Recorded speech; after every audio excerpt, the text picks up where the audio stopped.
간단하게 응천 스님부터 시청자분들에게 인사 소개 좀 부탁드립니다. 마이크 좀 가까이 해주시면 감사하겠습니다. 시청자 여러분 안녕하십니까? 네네. 시청자 여러분 안녕하십니까? 응천입니다. 됐습니다. 반갑습니다. 네. 안녕하십니까. 나라가 없으면 나도 없다. 호국불교 성가의 상임대표장을 맡고 있는 성호입니다. 네, 반갑습니다. 예. 예, 안녕하십니까. 김국성입니다. 네, 감사합니다. 반갑습니다. 이계성입니다. 네. 천주교 평신호 모임 대표입니다. 네, 감사합니다. 이제 드디어 내일이면 윤석열 대통령 탄핵 선고가 헌재에서 있는 날입니다. 벌써 뭐 13만 명 이상이 헌재 앞으로 지금 모인다는 기사도 있고 한데 일단 이 포스터 한번 보여드리고 방송을 좀 시작을 하겠습니다. 띄워주세요. 내란 숙의 이재명을 체포하라. 계엄은 합법, 탄핵은 무효. 자유통일 국민대회 2025년 4월 4일 내일입니다. 금요일 오전 10시. 장소는 여러분 헌재가 아니라 광화문 이승만 광장, 광화문역 6번 출구 동아면세점 앞입니다.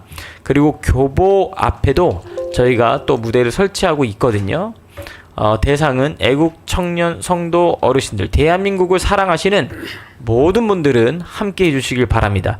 헌재에서 선고가 오전 11시부터 있을 예정입니다. 그래서 내일은 오전에 평일이지만 광화문 광장에 함께 다 모여서 헌재의 결과를 함께 광장에서 듣도록 하겠습니다. 그리고 많은 분들이 지금 헌재의 결과를 예측을 하고 있는데 4대4 기각이 나올 것이다 라는 예측들을 많이 하고 계시더라고요. 여러분 또 시청하시는 분들께서도 개인적 의견 한마디씩 올려주시면 감사를 드리겠습니다. 먼저 응천수님께 좀 마이크를 드리려고 하는데요. 이번에 그 윤석열 대통령 탄핵 관련돼서 계엄령을 선포하자마자 지금 더불어민주당에서는 내란이라는 말을 끊임없이 공작을 하듯이 일으키다가 어느 순간에는 또 헌법재판소에서는 내란 혐의를 또 빼버렸지 않습니까?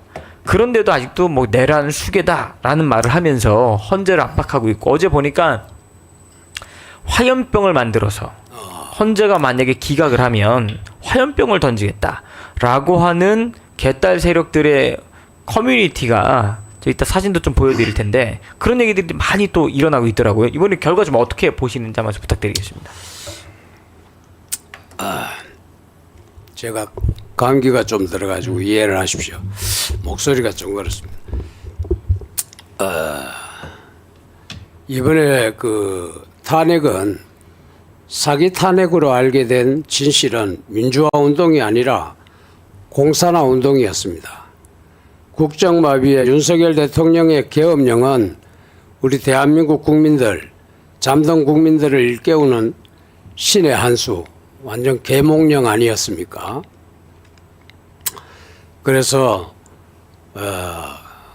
더불어민주당에서는 업무방해용 줄탄핵을 발의한 민주당에서 앞으로는 이 소송비용 같은 것도 물게 하는 법을 만들고 소송비용은 패자가 부담해야 하고 상대방의 직업을 빼앗는 탄핵이 기각 시에는 인격 모독죄를 적용해가지고 엄벌에 처해야 합니다. 이 나라의 앞날을 가로막는 이재명과 민주당, 더불어민주당은 대한민국의 암덩어리로 처단해야 합니다.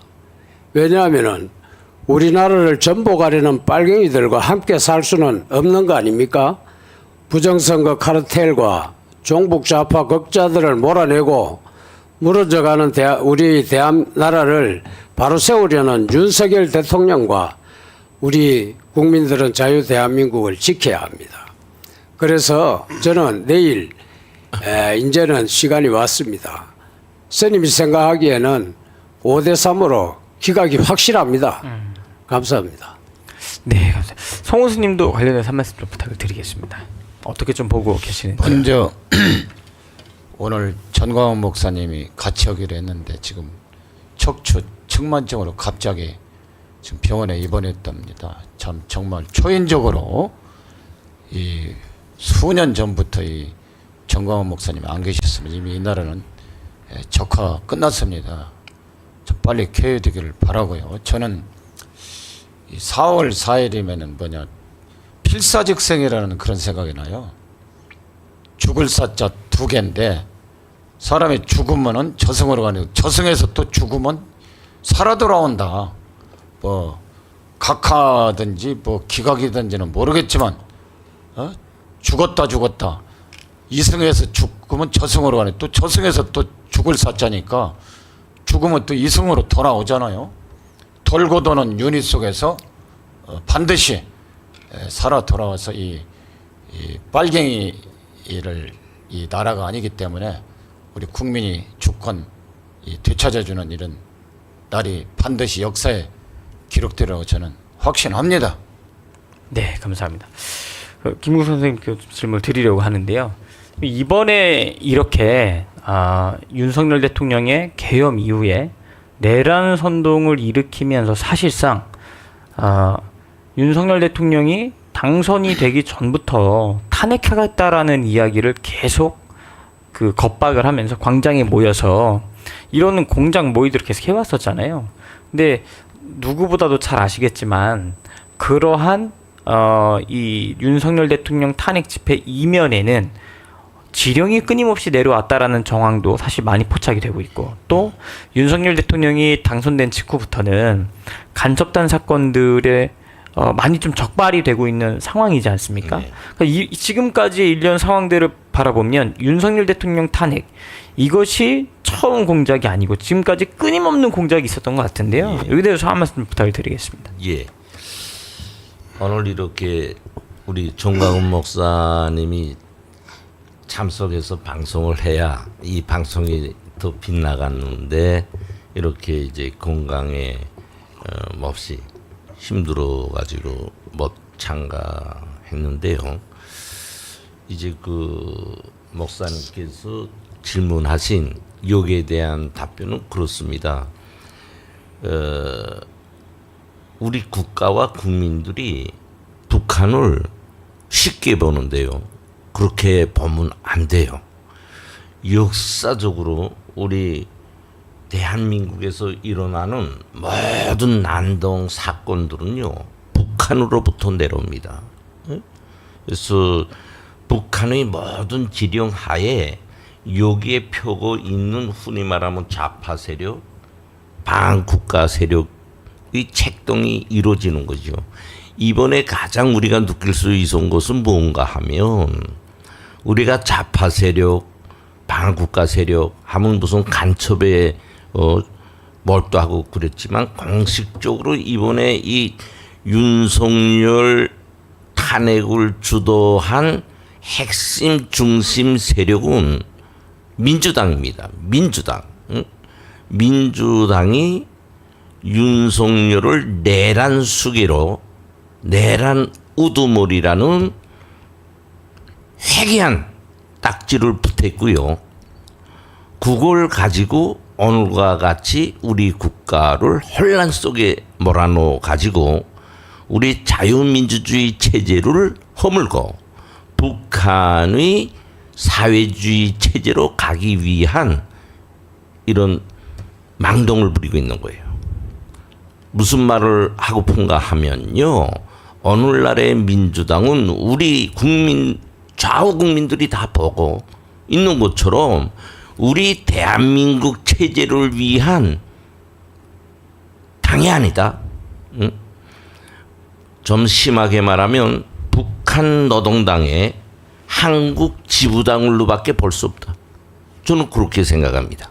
그래서 이제 후 방송 이제 토크에서도 좀 깊이 말하겠지만 이번에 우리가 꼭 잊지 말아야 할 것은 민주당은 민주라는 호를 쓰고 지금처럼 우리 국가를 혼란에 몰아가지고 우리 체제를 허물기 위한 당이 아니냐, 저는 그런 결론을 짓고 싶습니다. 예.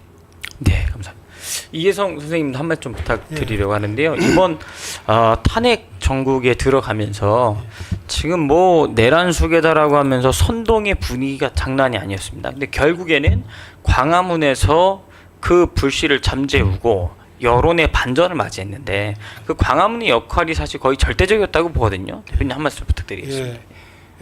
사실은 이 프레임 정치를 하지 않습니까? 여러분들 잘 아시는 것처럼 그 대선 때 대장동 몸통이 윤석열이라고 했습니다. 그게 누가 그랬느냐?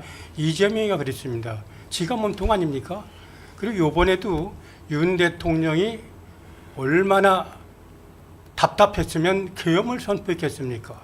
대통령 손발을 다 묶어놓고 무정부 상태를 만들어갔습니다. 총리부터 다 탄핵을 시켜가지고 이런 상태에 대통령이 할 수 있는 것은 계엄밖에 없습니다. 대통령 권한으로.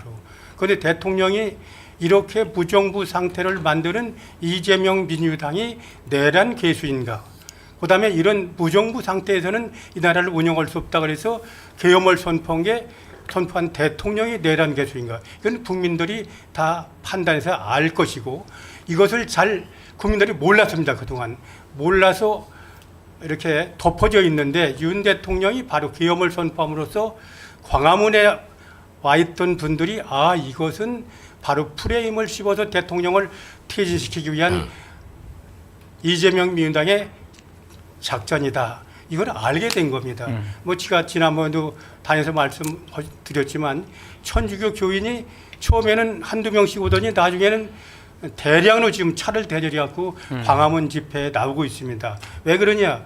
여기 오니까 진실을 알 수 있다. 그래서 이 바로 윤 대통령이 계엄이 대한민국의 진실이 어떤 건가를 알리는 그런 역할을 했고 그 알리는 역할을 한 디딤돌이 바로 광화문 택시 집회였다. 저는 그렇게 생각합니다. 만약에 그때